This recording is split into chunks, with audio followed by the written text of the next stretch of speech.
नमस्कार दोस्तों, आज की इस वीडियो में हम बात करेंगे घरेलू उपचार के बारे में, जिसे कि हम होम रेमेडीज भी कहते हैं। दोस्तों, प्राकृतिक घरेलू उपचार ऐसे इलाज होते हैं जो कि घर में आसानी से उपलब्ध वस्तुओं से तैयार होते हैं, जैसे कि फल, सब्जियां, घास, मसाले और जड़ी बूटियां वगैरह। ये पदार्थ ऐसी चीजें हैं जो आमतौर पर रोजाना हमारे सामने आती है। आम बीमारियों से निपटने के लिए इस प्रकार के उपचार हमारी रसोई में उपलब्ध वस्तुओं से तैयार करना आसान है। और ऐसी वस्तुओं के कुछ सामान्य उदाहरणों की बात करें तो उसमें है एप्पल का सिरका, लहसुन, दही, aloe vera, boric acid, folic acid, टमाटर, कच्चे प्याज, चाय के पेड़ का तेल, बादाम, दालचीनी, नींबू का रस, नट्स, अंडे, हल्दी, ग्रीन टी, बेकिंग सोडा, प्राकृतिक शहद वगैरह।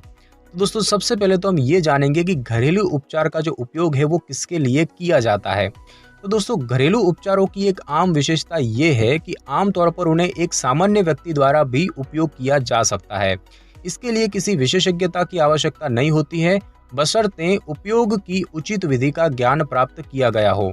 उपचार की विधि के लिए आपको कोई रॉकेट साइंस पढ़ने की जरूरत नहीं है। आपको जो बीमारी ठीक करनी है उसका उपचार जो है वो आपको जानना है और उसका आपको इस्तेमाल करना है। यह सुविधा आपको अद्वितीय और आनंददायक लगती है क्योंकि आप अपने आप को ठीक करने में सक्षम हैं और इनमें कुछ औषधीय गुण हैं और इसीलिए इनका सामान्य बीमारियों के उपचार में इस्तेमाल किया है।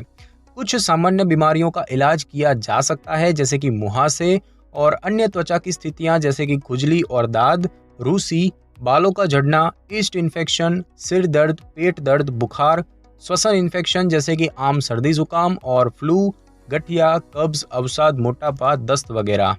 अब हम दोस्तों बात करेंगे कि घरेलू उपचार जो है वो किस प्रकार अपना कार्य करते हैं।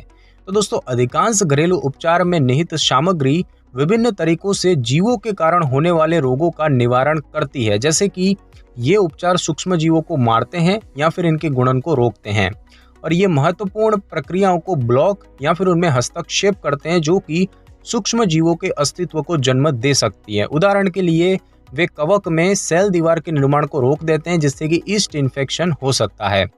वे सूक्ष्म जीवों के जीवित रहने के लिए अनुकूलन वातावरण नहीं बनने देते और साथ ही साथ वे प्रतिरक्षा प्रणाली को मजबूत करके भी शरीर को सूक्ष्म जीवों से लड़ने में सक्षम बनाते हैं। और अब हम दोस्तों जानेंगे कि घरेलू उपचार के जो फायदे होते हैं वो क्या होता है। तो दोस्तों, हाल के दिनों में विशेष रूप से इंटरनेट के आ जाने से प्राकृतिक उपचार अधिक आसानी से घर बैठे उपलब्ध तथा लोकप्रिय हो गए हैं और घरेलू उपचार के कई फायदे हैं और इसी कारण सदियों से हमारी दादी नानी के नुस्खों के रूप में ये घरेलू एक पीढ़ी से दूसरी पीढ़ी तक पहुंचते रहे हैं। तो कुछ प्रकार के प्रमुख फायदे अगर हम बात करें तो घरेलू उपचार का प्रयोग करना और उन्हें तैयार करना सरल होता है। किसी विशेषज्ञता की आवश्यकता नहीं है, कोई भी उन्हें तैयार कर सकता है और प्रभावी ढंग से उनका उपयोग कर सकता है। घरेलू उपचार के कम दुष्प्रभाव हैं और यदि हैं भी तो ये बहुत ही हल्के होते हैं और घरेलू उपचार सामान्यतया कोई ऐसा रसायन नहीं होता जो कि शरीर के लिए हानिकारक हो सके और घरेलू उपचार सस्ते और आसानी से मिलते हैं। वे किसी के किचन, खेत में या फिर सस्ती दरों पर आसानी से बाजार से ले सकते हैं। कई बीमारियों में घरेलू उपचार अधिक प्रभावी होते हैं और एक ही घरेलू उपचार का कई प्रकार की बीमारियों के इलाज के लिए इस्तेमाल किया जा सकता है। तो दोस्तों, आज की इस वीडियो में बस इतना ही। अगर आपको मेरी ये वीडियो और जानकारी अच्छी लगी हो तो वीडियो को लाइक और शेयर कर दीजिए और कमेंट करना बिल्कुल भी ना भूलें। और अगर आप हमारे चैनल पर नए हैं तो चैनल को कर ले सब्सक्राइब और बेल आइकन के बटन को जरूर क्लिक कर ले ताकि मेरी नई वीडियो की नोटिफिकेशन सबसे पहले आपको मिल सके। Thanks for your time.